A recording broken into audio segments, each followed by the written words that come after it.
Hello friends. कैसे हैं आप लोग? उम्मीद है फिट हैं, लाइफ एंजॉय कर रहे हैं। फ्रेंड्स, आज डिटेल से वीडियो शेयर करेंगे ज़ाफ़रान प्लांट्स के अबाउट। इसको कैसर कहते हैं, सफ़रून कहते हैं, और इसको हर साल हम बिल्कुल सर्दियां स्टार्ट होने से पहले इसको बल्ब से ग्रो करते हैं।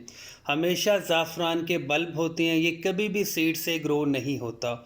ऑनलाइन बहुत सारी वेबसाइट्स हैं, जैसे दराज है या OLX है या अमेज़ॉन है। वहाँ पे फेक जो सेलर हैं वो इसके सीड सेल कर रहे होते हैं।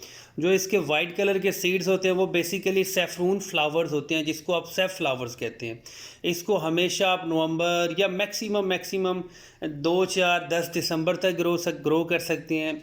इसके बल्ब जब भी आप ऑनलाइन बाई करें, कोशिश किया करें कि नेचुरली ड्राई बल्ब लें और मीडियम साइज़ के बल्ब लें। इसके बल्ब का जो रेट होता है वो इसके साइज़ पे डिपेंड करता है। अगर बहुत बड़े साइज़ का बल्ब है तो एक्सपेंसिव होगा, अगर छोटा बल्ब है तो वो सस्ता होगा। लेकिन इसकी कोई 100% गारंटी नहीं है कि आप अगर बड़े साइज़ का बल्ब लगाते हैं तो वही स्प्राउट होगा और उसके ऊपर फ्लावर्स आएंगे। आपका बल्ब मैच्योर होना चाहिए, अच्छी क्वालिटी का होना चाहिए, और आप हमेशा इसको मिट्टी के गमले में ग्रो करें। अगर आपका ये प्लान है कि आपने सिर्फ फ्लावर्स को फील करना है और फ्लावर्स को हार्वेस्ट करना है, तो फिर आप कोशिश करें चौड़े चौड़े गमले लें, मिट्टी के प्याले लें, उसके अंदर ज़्यादा से ज़्यादा बल्ब लगाएं। इसका बल्ब आपने मैक्सिमम जब स्प्राउट होगा उसके बाद मार्च अप्रैल में आपने इसको हार्वेस्ट कर लेना है, और इसके बल्ब्स को भी निकालेंगे। इसकी रूट्स के अंदर 2 3 एक्स्ट्रा बल्ब होंगे, उनको आप सेव कर सकते हैं। अगर आपके पास एक और ऑप्शन भी आती है, वो आती है कि अगर आपके पास बड़े साइज़ के गमले हैं, गमला बहुत ज़्यादा डीप भी है, गमला बहुत ज़्यादा वाइड भी है, फिर आप इसके बल्ब्स लगा दें, 2 3 साल तक लगे रहने दें। बहुत ज़्यादा रूट्स डेवलप होंगे और रूट्स के अंदर जब बहुत सारे बल्ब बनेंगे वो बड़े साइज़ के बनेंगे, और आप फिर उनको दोबारा रीसेल भी कर सकते हैं, किसी को गिफ्ट भी कर सकते हैं। लेकिन ये बहुत मुश्किल होता है जब आप रूफ टॉप पर ये सारा प्रोसेस करते हैं। हमने एग्जैक्ट 10 से 12 दिन पहले जो इसके बल्ब लगाए थे उनकी स्प्राउटिंग बहुत ज़बरदस्त हुई थी। बिल्कुल बल्ब्स के अंदर से जैसे हार्ड सी तलवारें हैं वो स्प्राउट हो रही हैं। अब आहिस्ता आहिस्ता इनकी स्प्राउटिंग होगी। और जो सबसे इंटरेस्टिंग केस है वो ये है कि जैसे ही इसकी स्प्राउटिंग होती है, इसके साथ ही फ्लावर्स भी निकल आते हैं। कभी कभी तो ऐसा होता है थोड़ी सी स्प्राउटिंग होती है और साथ ही बिल्कुल इसका ब्लू सा, लाइट ब्लू सा फ्लावर निकल आता है, जिसके अंदर स्टिग्मा होता है, जिसको आप ज़ाफ़रान कहते हैं। इसके हमने बहुत सारे बल्ब लगाए हैं और बहुत सारी थोड़ी जगह में लगाए हैं। मतलब अगर 2 या 3 इंच का गमला है उसके अंदर भी इसका बल्ब लगा सकते हैं। मिट्टी के गमले सिर्फ यूज़ करने हैं, क्योंकि अगर आप प्लास्टिक के गमलों में इसके बल्ब लगाएंगे फिर ड्रेनेज के होल्स का इशू होगा। ओवर वाटरिंग की वजह से ड्रेनेज होल बंद हो जाएगा, फंगस के इश्यूज होंगे। जब ओवर वाटरिंग हो जाएगी या कोई बारिश हो जाएगी उसकी वजह से गमले के अंदर पानी खड़ा हो जाएगा। और जो आपका बल्ब से ग्रो हुआ प्लांट है, चाहे वो कोई भी हो, उसको हमेशा वेल ड्रेन्ड सॉइल चाहिए।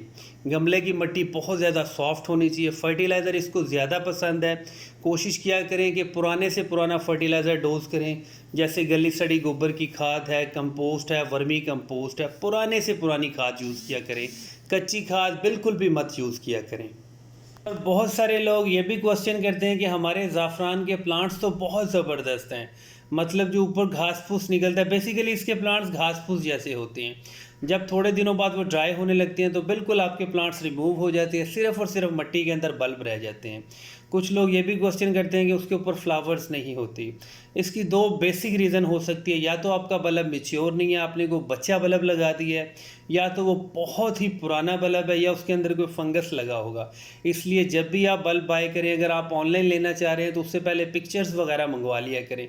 बल्ब हमेशा नेचुरली ड्राई होना चाहिए, और बल्ब के ऊपर जो वो मूछें सी होती हैं, जो उसके बाल से होते हैं, वो ज़रूरी होते हैं। और आप उसको ईज़िली ग्रो करें, कोई ज़्यादा टेक्निकल प्रोसेस नहीं है। मिट्टी का गमला बहुत इंपॉर्टेंट है, और वेल ड्रेन्ड सॉइल। कभी भी इसको चीकनी मिट्टी में ग्रो मत करें, चाहे कोई भी आपका बल्ब हो, चाहे मुस्कारी का हो, रेन लिली का हो, डैफोडिल्स का हो, ट्यूबरोज का हो। आपने सिर्फ और सिर्फ मिट्टी का गमला यूज़ करना है। वेल ड्रेन्ड सॉइल होनी चाहिए, और हमेशा पानी बस इतना देना है कि गमले की मिट्टी कभी थोड़ी सी ड्राई हो, कभी थोड़ी सी मॉइस्ट हो। ओवर वाटरिंग मत करें बिल्कुल भी, और गमले की मिट्टी को इतना ड्राई मत होने दें कि बल्ब तक स्ट्रेस चला जाए। जब मिट्टी हार्ड हो जाती है, बल्ब के अंदर से जब रूट्स निकलती है, तो उस पर काफ़ी सारा प्रेशर बिल्ड होता है, उसकी वजह से रूट्स हमारी डैमेज भी हो जाती हैं।